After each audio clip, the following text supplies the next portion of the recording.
Përshëndetje nga sofra shqiptare. Kam sjell një recetë të cilës i vjen era Ramazan, pitolkat e iftarit apo të syfyrit. Në një përgatitje shumë thjeshtë, ekonomike, bëhen shumë të shijshme. Besoj se kanë ju pëlqy kur ta shihni video në vazhdim. Pasi jemi në prag të muajit të Ramazanit, kam sjell një recetë shumë të veçantë, pra do përgatis pitolka të buta, të shijshme, cilat shumë shkojnë për vaktet e iftarit, syfyrit dhe janë thjeshta për përgatitje, mund t'ja dalin dhe fillestarët. Filloj me përgatitjen. Në një enë të madhe në fillim e shtoj majën e bukës. Unë jam duke përdorur majat buke të freskët. Zakonisht kur t'i përgatitni këto pitolka, ju kisha preferuar të përgatitni me maja buke të freskët, më të mira të dalin. Nëse nuk keni të freskët, mund të përdorni edhe të thatë, mirë po më lehtë dyfishohet masa e brumit me maja buke të freskët. E marrim kështu një katrore 40 gramësh, e coptoj dhe e kalojmë në enën ku do formojmë brumin. Ja shtojna një luggjelle me sheqer dhe 250 ml me qumësht të vakët. Qumështi nuk guxon të jetë i nxehtë, por i vakët, dhe pak një tel kuzhine kështu e përzi masën që ka aktivizohet maja e bukës. Kam përzier masën. Dukon rreth 2 minutave, tash ja shtoj 400 ml me ujë të vakët. Ja shtoj 80 ml me vaj. Vaj bën më të buta, më të shkrepta. E përzi masën. Tash fillojna që të hedhim millin. Masat e millit nuk dihen fikse. Dojkon dhe na duhet 1 kile, 100 gram varet. Shtojmë një luggjelle me krep dhe fillojmë që brumin direkt ta punojmë me dorë. Shtoj mill e punojmë derisa ta formojmë një brum kështu të butë, nuk duhet të jetë brumi i fortë, pra duhet të jetë brumi i butë. Shtojmë, punojmë. Në këtë mënyrë e formojmë brumin.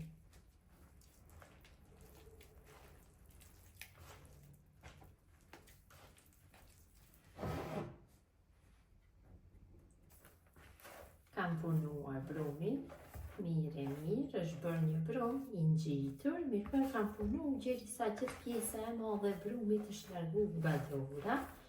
Tash sipër i shtojmë pak vaj. Vajin zakonisht e shtoni që të largohet lehtë nga ena pasi dyfishohet, shumë lehtë largohet nëse i hedhim vaj. Përhapim vajin dhe nga pjesa e poshtë.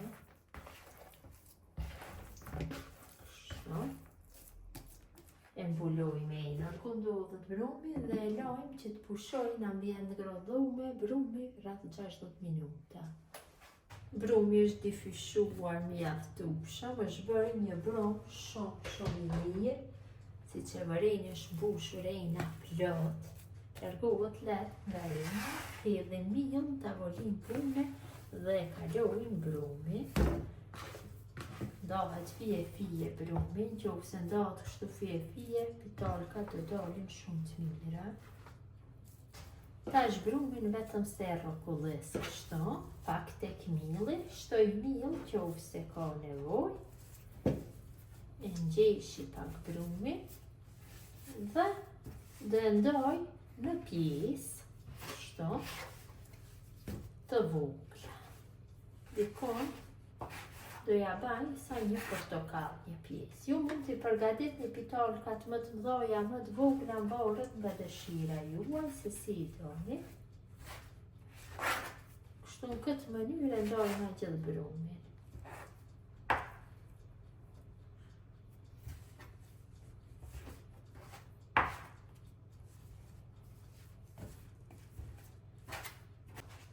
Tash secilës pjesë të brumit ja formën rrethore, formën e një kulaçi, kështu duke i rrokullisur tek milli. Jam mundu që gjithë pjesëve t'ju jap masinë e njëjtë. Brumi ka dalë shumë i mirë, si që vëreni përgatitja është thjesht ekonomike, për si fyre për iftore, keni bukë të nxehta, pitolka të shishme, më të mira se në përfura. Kështu në këtë mënyrë veprojna me gjithë pjesët e brumit.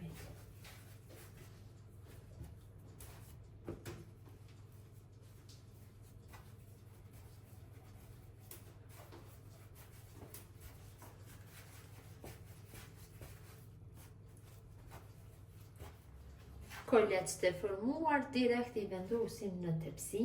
Kështu unë kam marrë tepsinjen e tuponit, kam lyer me vaj. Kështu dhe i vendosim 10 kollet tek njëra, 10 tek tjetra, 2 tepsin të mbushin nga i brum. Kam formuar të 2 tepsit kështu me kollet. Kjo është tepsia e parë, kjo e dyta. Në fillim këtë do e hapim. I mbulojmë kështu me një qershaf dhe i lojmë që dyfishohen në ambient dhume për 20 minuta. Derisa kullet e pitolkave të dyfishohet, ne përgatisim masën për lyrje.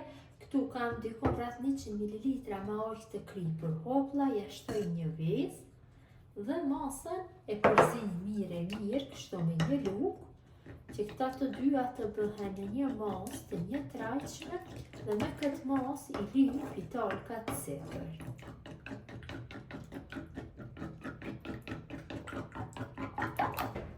Kullet s'kan pushu mjaftueshëm, tash marrim tepsinjen e parë dhe marrim masën e përgatitur.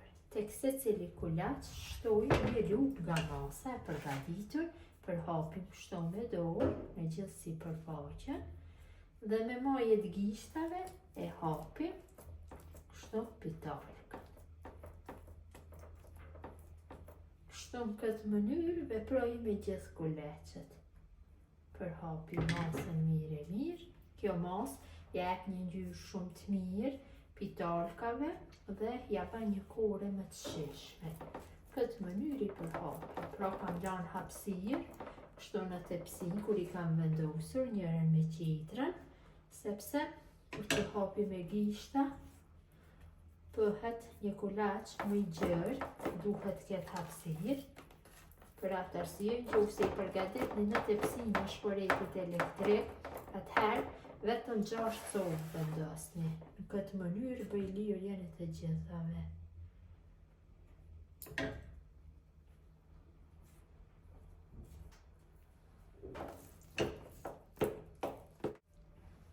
Kam bërë lyrjen e gjithë pitolkave, sipër ju hedhi kështu fora susami, i hedhni forat ndryshme sipas dëshirës suaj.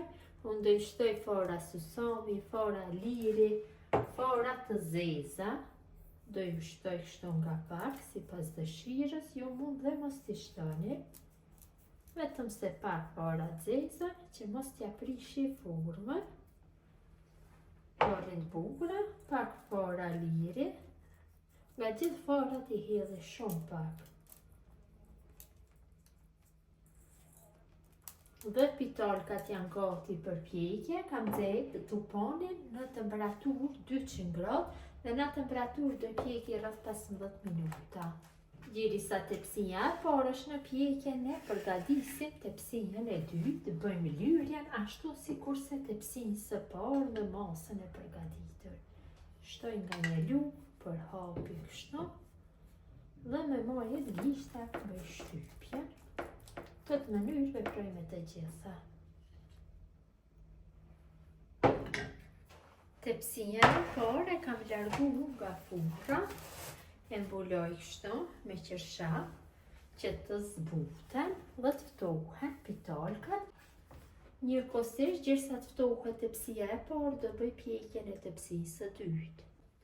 Kam pjekur dhe tepsinë e dytë, e mbuloj, i lëm që të ftohen. Pitolkat janë ftohur, kanë dalë shumë të mira. Ta largoj një dhe ta shihni se si duket, janë të buta si pambuku, ja dhe si duket mbrencia. Kjo është mënyra mu tradashura se si përgatis unë pitolka për muajin e Ramazanit. Një recetë shumë e veçantë, gjithë ju që e përgatisni në këtë mënyrë ju bëfshin mirë. Ju faleminderit që ndani kohë vazhdimisht për recetat e mia. Ju lutem këtë video të ndani tek miqët dhe dashamirët tuaj. Mirëmbëjtje nga sofra shqiptare, deri në recetën e radhës, urime muaji Ramazanit.